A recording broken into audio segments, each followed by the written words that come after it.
Have you guys ever noticed how on social media people make fun of people make jokes about being depressed or make memes on Instagram or on Twitter? Well, today I'm going to talk to you about why depression needs to be taken more seriously. I'm going to explain to you 4 points. The first being, what is depression? The second being, how many people have depression? And the third point being, why depression is on the rise.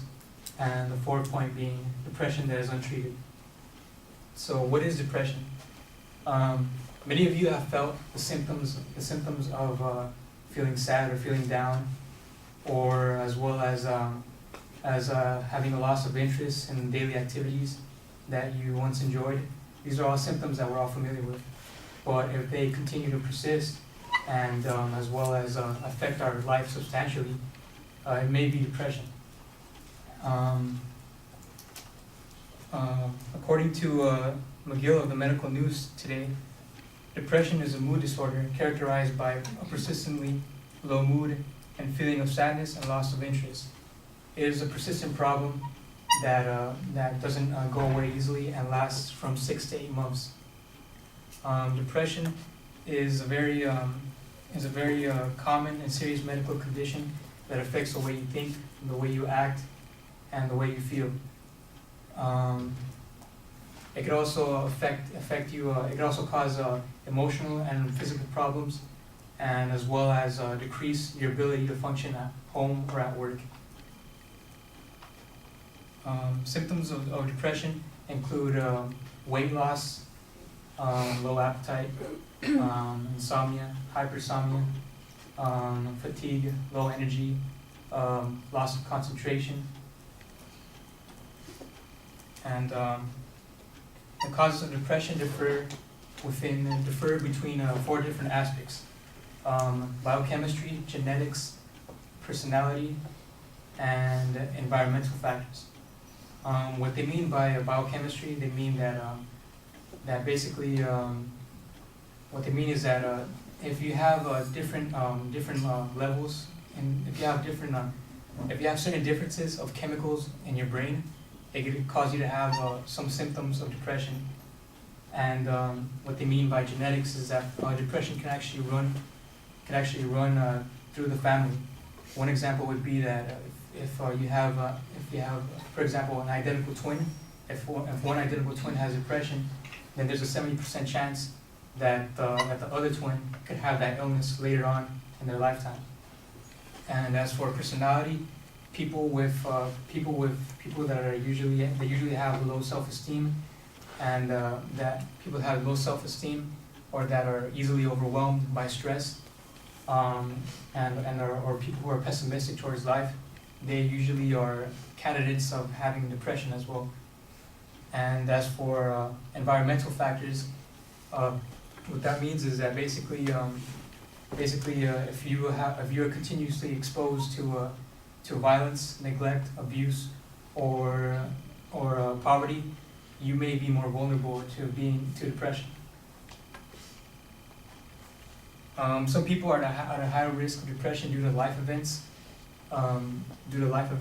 such as like divorce, relationships with family, financial problems, as well as previous life or childhood trauma.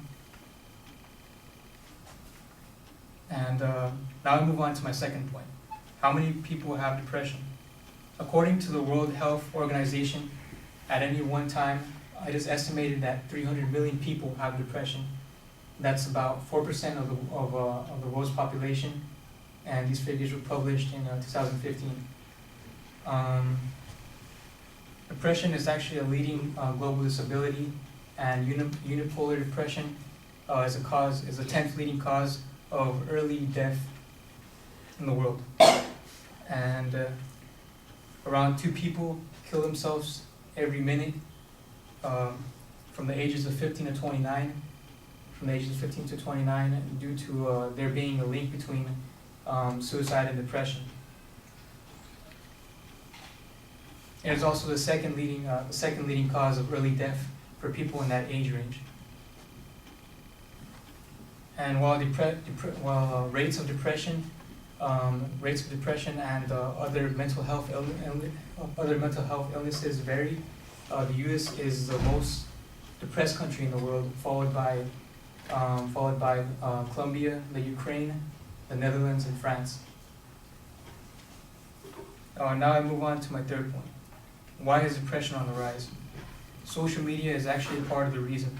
According to Jessica Singh from the Transcendence Counseling Center, millennials were the first generation to grow up with a constant flow of information, from the internet, social media, and they are bombarded with personal details about the personal lives and professional lives of other people. So what this basically means is that millennials can't help but compare their situations or their achievements with others, which then leads them to feeling insecure or feeling unaccomplished. As a result, they always feel the pressure to feel as if they have it all together, to seem as if they always have it all together, and which then leads them to having low self-esteem, anxiety, or depression. And social media interactions are actually less real than the ones in real life, which is why a lot of people are antisocial and isolated, which is why there's a lot of loneliness, and which is a result of also depression.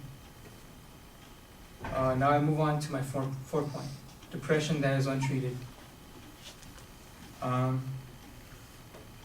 Depression carries a high risk of suicide. This is the worst but very real outcome of depression. Anybody who has intentions or who has suicidal thoughts should be taken very seriously. According to Bandari from the National Institute of Mental Health, more than 90% of people who die from suicide have depression or other mental illnesses. 75% of those are men, and even though twice as many who try to attempt it are women. And 40% of all suicide victims are adults over the ages of 60 and up. And it's because they deal with a more frequently form of depression that causes them because of the frequent loss of loved ones and friends as they age. People with depression, people with untreated depression can get to work, but once they get there, they may feel irritable, fatigued, or unable to concentrate, and which is why it is hard for them to work well. It could also be stressful for family members. It can cause headaches. It could cause digestive disorders and chronic pain. So in conclusion, I hope that you guys, with all the information that you guys have now, I hope that you guys now have a different perspective on depression, and that you guys could reach out to your friends and your family members and ask them how they're doing mentally and emotionally, and as well as reach out for help if you need it. Thank you.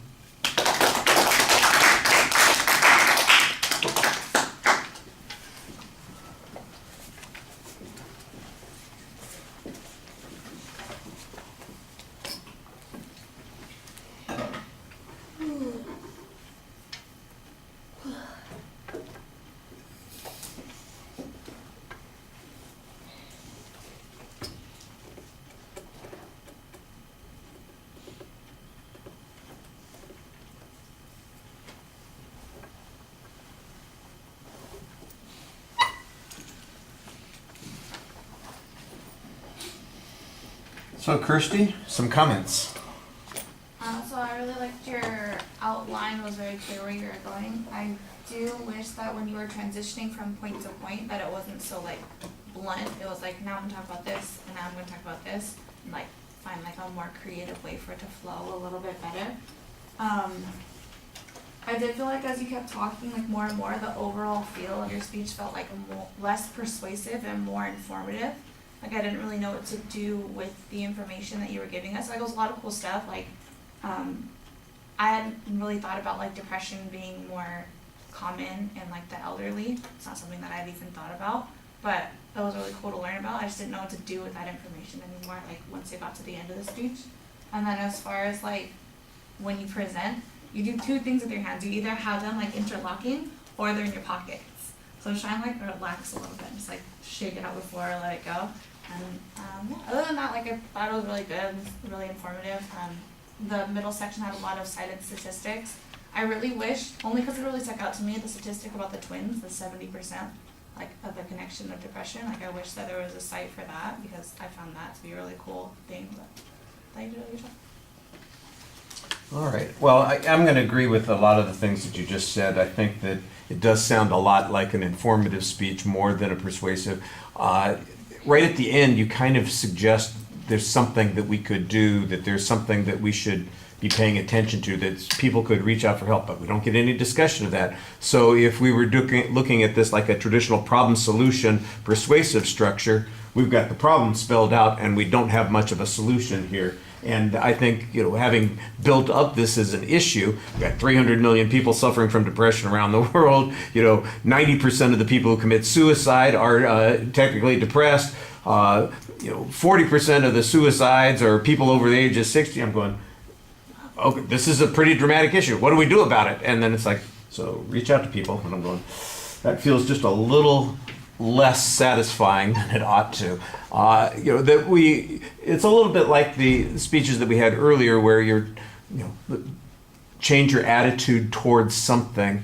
I'm not sure that you even demonstrate that there's a negative attitude toward depression or that people don't take it seriously. I think there probably is an argument to be made that is a problem. But you're not really making much of an argument. You're, like I said, presenting us with good information about the subject. So I think you're doing a good job on that. The presentation issues, as I'm listening to you, I think you're very effective. Your voice sounds sincere and you flow pretty smoothly. I do appreciate what Kirsty said because I do think there are some transition issues where it sounds a little mechanical and it's, I'm just checking off the boxes here as we're going through things, and it could sound smoother. But I thought that your voice sounded pretty good, and you sound like you know what you're talking about. You mostly look like you know what you're talking about, but it's not perfect. The gesture thing that she mentions, you just sometimes have this tendency to go back to the one position. That's okay. You look down most of the time when you're speaking. I mean, your head isn't down. That part's good, because you do have your head up, but it is like you're talking in front of us a lot. Your eye contact tends to be down in front of us instead of up at our faces, and I think that you would connect a lot more with people if you'd make that extra effort. But I've seen improvement, and so I think you're doing a better job at that. I just need you to improve about 7 inches. Move from there to there, and I think you're going to make a better contact with people and do a better job as a result. I don't know. Some of it hits a little close to home sometimes. I'm sitting there listening to it. Okay, over 60, loss of a spouse, depression. I'm going, damn. I got in a little bit of trouble a week or two ago. I made some offhand comment, and the next thing I know, the dean was calling to check and make sure that I wasn't depressed, and because one of my students was worried about me, which I appreciate them. I'm okay. But, boy, the depression thing, it does happen to people, and it can be overwhelming at times.